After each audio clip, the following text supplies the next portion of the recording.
In his keynote remark yesterday at the Leadership Newspapers Awards and Conference, Vice President Yemi Osinbajo admonished states to think and plan as countries to be more financially viable. On the 9th of May 2018, while speaking at the opening ceremony of the 20th Conference of the Chartered Institute of Taxation of Nigeria, CITN, I had occasion to refer to the remarkable achievements of the late Chief Obafemi Awolowo, as Premier of the then Western region of Nigeria from 1954 to 1960.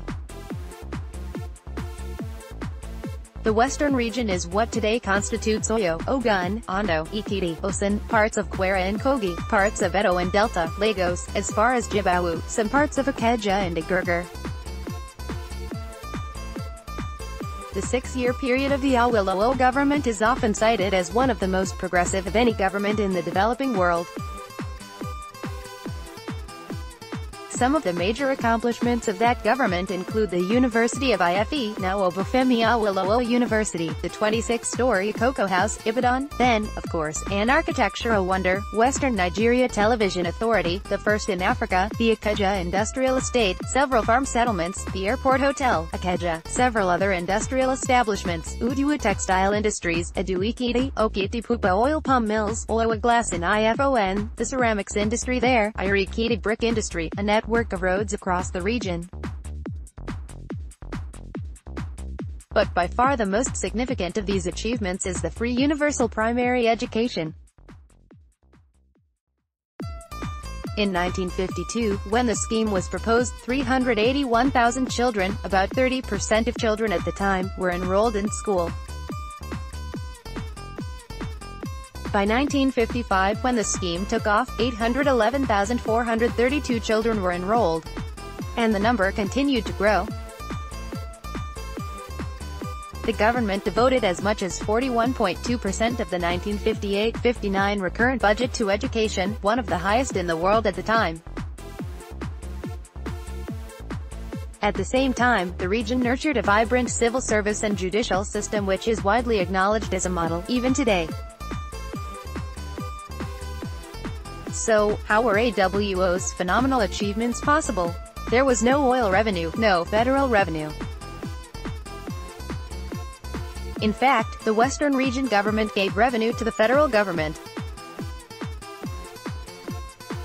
How did they achieve financial viability? Mostly, it was taxes and revenues from agriculture, especially cocoa, and some from mineral resources.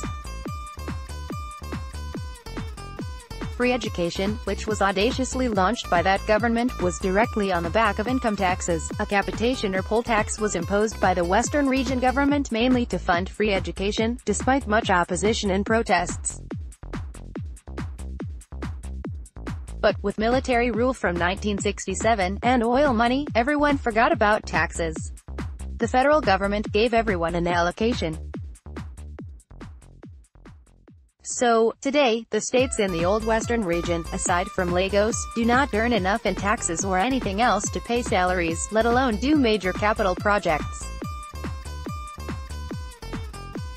Without federal allocation, most cannot survive. Indeed, the problem of the states is the same as that of the federal government, a complete reliance on a source of revenue that is extractive, and so requires no creativity or productivity whatsoever.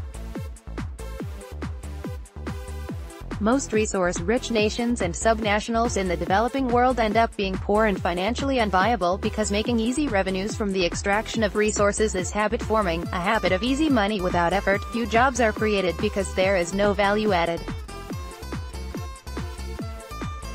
So, Japan, Singapore and South Korea with no significant natural resources are some of the most successful economies, because they create enough jobs for most of their population. Why is that so? Because financial viability is based on innovation and productivity. Productivity means adding value, not necessarily possessing the resources, but adding value to whatever resources, even if you have to import the resources. So, the consumers of crude oil, like those countries I have mentioned, earn more than producers of oil, because they add value to the crude oil they import by processing it and converting it to petrochemicals in some cases, often selling these improved products to the oil producers at more profit. I have drawn my examples from the experiences of nation-states to illustrate the problems of the unviability of states, because I think a lot of the answers to the challenge of creating financially viable state governments are the same as the problems of creating a financially viable countries or nation-state. So, the prescriptions would always be similar. Many of the same principles that work for a national government will also work for a subnational government. So, for the federal government, one of our priorities has been diversifying our revenue base. When we assumed office in 2015, there were only about 14 million taxpayers of the almost 70 million economically active Nigerians. Indeed, of the 943 persons who pay over 10 million in assessed taxes in Nigeria, 941 of them live in Lagos, the other 2 live in Ogun State. The question you have to ask is, how does any country survive when only a fifth of those who should be paying taxes actually pay them? And so we set out to implement the needed reforms, including our tax amnesty, which is being done in partnership with the state tax authorities.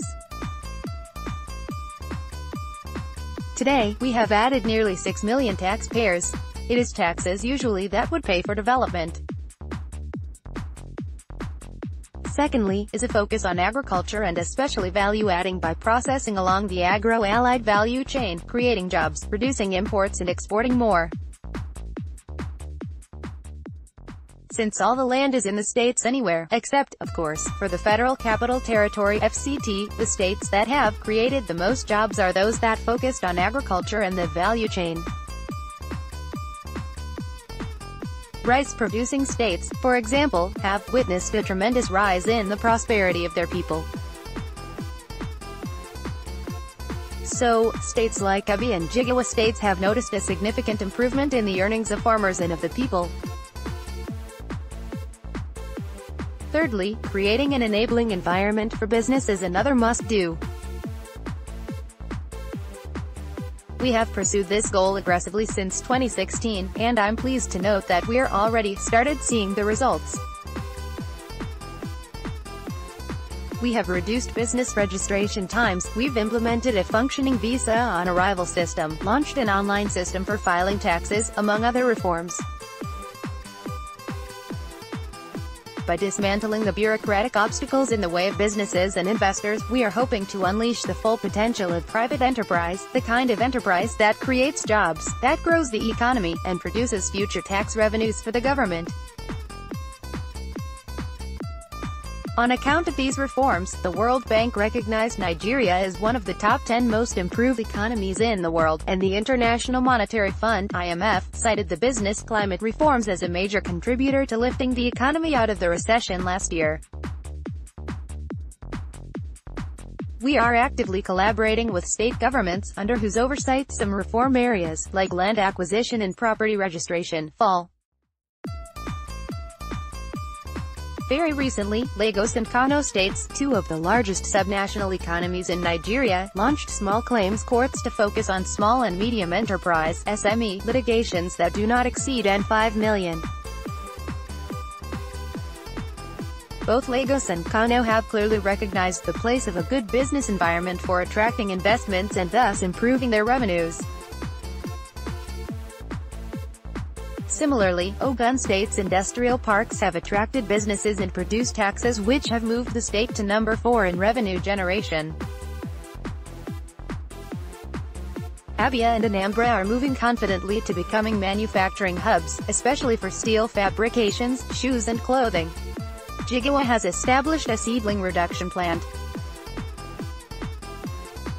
Now it's beginning to sell improved seedlings to many other states. States must behave like countries and the dynamics of success are changing. And I'll come back to this point shortly.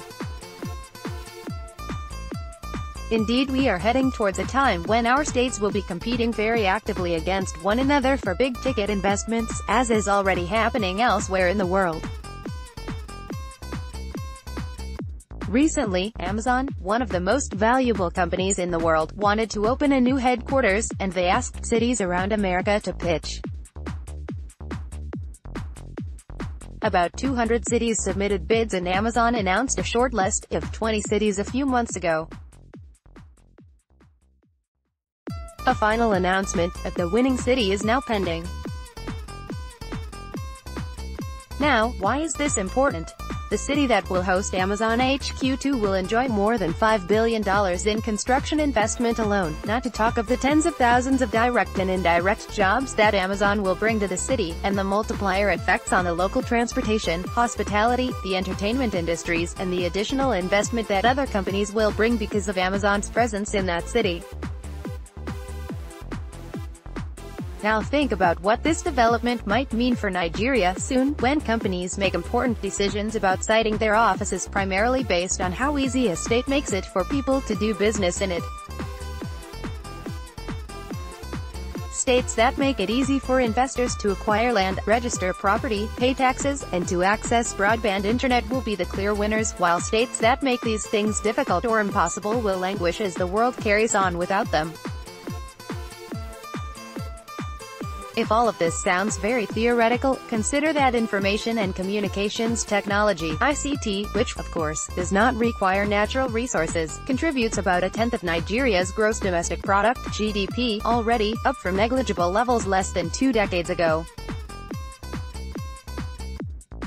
And according to the Nigerian Communications Commission (NCC), the telecom sector has attracted $70 billion in foreign meters and direct investment (FDI) in the last 16 years. That's the size of the economic potential that we are talking about. And they can take their business anywhere once the infrastructure is right. The access to broadband issue is worth highlighting as an example of how states can make decisions that can make or mar their economic future. This is an issue that was frequently debated at the National Economic Council (NEC), which, of course, as you know, brings together state governors and federal officials, and which I have the privilege to chair. The argument was that states should not charge prohibitive prices for installing fiber optic cables, that our goal as a country of this time should be covering the entire country with broadband as an investment into our future. The alternative, of course, is for a state government to look only at how it can maximize today's revenues by charging exorbitant fees for broadband installation. This would be a case of penny-wise, pound-foolish, short-term gain at the expense of the future potential in profit. A future, and that future is right here on our doorsteps. Our states will thrive or suffer on the strength of things like how fast and cheap the internet is. Thankfully, NEC resolved in favor of low standard fees, but this would not include the cost of damage to roads. But the states also agreed to ensure that roads being built must have ducts to prevent costly damage to roads when cables for various types of infrastructure and services are being laid. This conversation about creating financially viable states should therefore be viewed through the lens of the medium to the long term. There will always be the temptation to prioritize raising IGR at all costs. If this is done in a manner that stifles today's entrepreneurs and investors, then clearly there will be a great price to pay down the line. So, it is clear that governors have to think beyond 4 or 8 year cycles.